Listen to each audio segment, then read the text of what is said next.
काम कर रही है, इस बात को प्रमाणित करती है कि सरकार की तरफ से जितनी भी योजनाएं और शिक्षक बहाली के नाम पर जो चीजें हो रही है, खासकर पूरा सप्लीमेंट्री रिजल्ट को लेकर जिस तरह की चीजें बीपीएससी द्वारा की जा रही है, क्या वो सही है? क्या सरकार के संज्ञान में इस तरह के मामले नहीं आने चाहिए? और शिक्षा विभाग से जिस तरह की चीजें हुई, शिक्षा विभाग ने पहले 3 जनवरी के दिन नोटिस भेजा कि लगभग 14,700 पदों पर पूरक परिणाम, खासकर टीआरई 2 में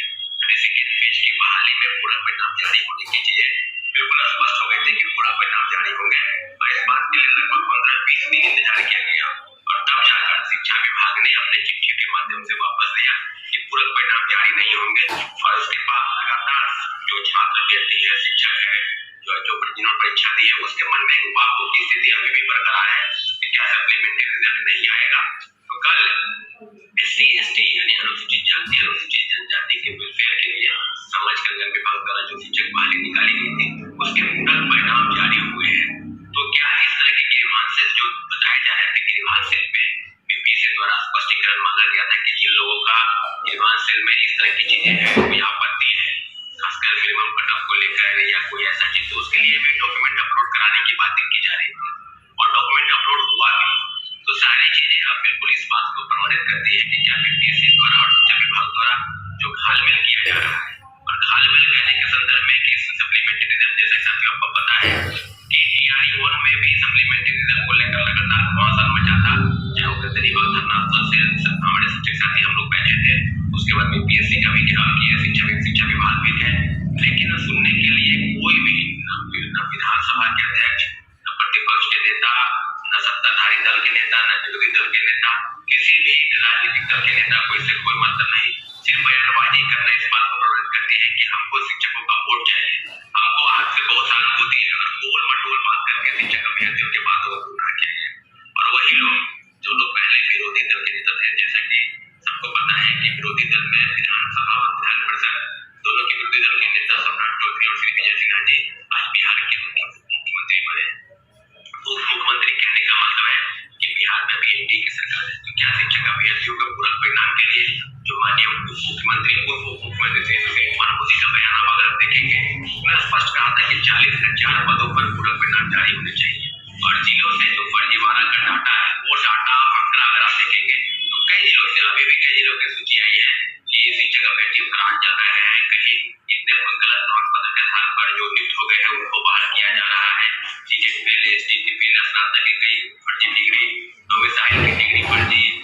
दिव्यांगता प्रमाण पत्र फर्जी। तो इस सब के आधार पर एक बात स्पष्ट हो गया है कि जिलों से जो सूची भेजी गई थी शिक्षा विभाग को, वो मल्टीपल रिजल्ट के लिए यानी एक से ज्यादा पदों पर अगर किसी का रिजल्ट टीजीटी में आ गया, किसी का पीजीटी में, टीजीटी यानी 1 to 5 से लेकर 11th 12th पर किसी का रिजल्ट आता है तो ज्वाइन तो करेगा एक ही जगह वो। तो जो पद खाली रह गए, खासकर मल्टीपल रिजल्ट को लेकर जो पद खाली है, सभी पर पूरा परिणाम आने के लिए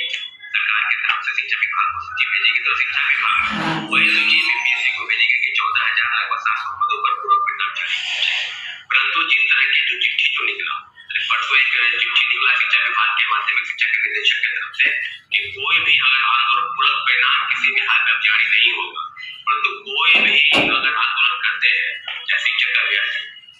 उनको चिन्हित किया जाएगा। जैसे कि साथियों पता है कि हजारों की संख्या में शिक्षक अभ्यर्थी पहले भाजपा के जो प्रदेश कार्यालय वहां पर जेडीयू कार्यालय भी गए, आरजेडी कार्यालय भी गए और सब जगह से उनको मारपीट कर भगाया गया और जेल भेजा की धमकी दी गई, पुलिस बल पर टोकता रहा, वहां से भगाया गया। क्या शिक्षक अभ्यर्थियों की वो मांग बिल्कुल जायज नहीं है? क्या सरकार की तरफ से जो बातें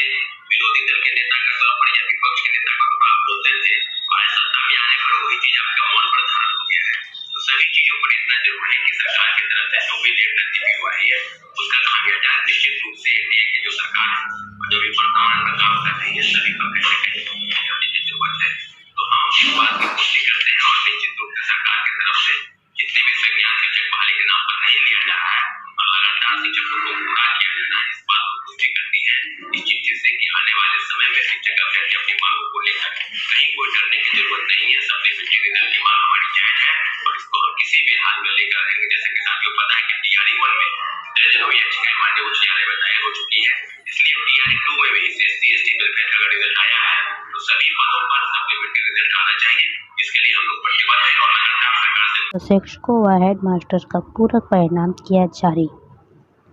बीपीएससी ने अनुसूचित जाति व जनजाति कल्याण विभाग से संचालित विद्यालयों के लिए रिजल्ट जारी किया है।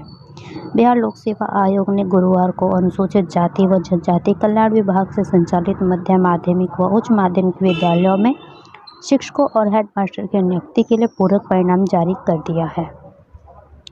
24 श्रेणी में परिणाम जारी किया गया है। कुल 709 अभ्यर्थी सफल घोषित किए गए हैं। सचिव रवि भूषण ने बताया कि एससी व एसटी कल्याण विभाग के सभी श्रेष्ठ विद्यालयों के लिए पूरक परिणाम वेबसाइट पर अपलोड कर दिए गए हैं। फेल करने वाले नियोजित शिक्षकों के लिए बनी कमेटी। राज्य सरकार ने सक्षमता परीक्षा में फेल करने वाले नियोजित शिक्षकों के लिए उच्च स्तरीय कमेटी बनाई है।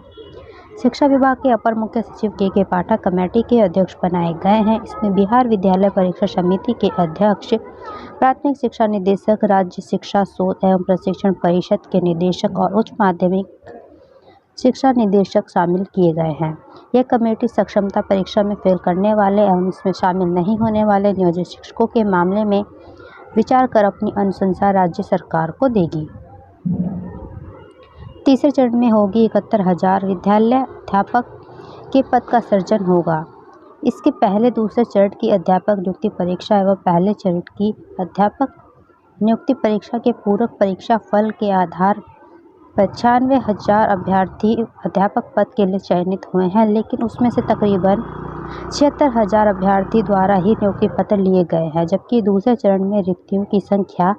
1.22 लाख थी। 1.22 लाख रिक्तियों में नियुक्ति पत्र लेने वाले 76,000 चयनित अभ्यर्थियों की संख्या घटा दें तो तकरीबन 46,000 पदों के खाली रह जाने की संभावना है। तो दोस्तों, इस वीडियो में तो फिलहाल इतना ही। आगे की अपडेट के लिए चैनल के माध्यम से जुड़े रहिए। धन्यवाद।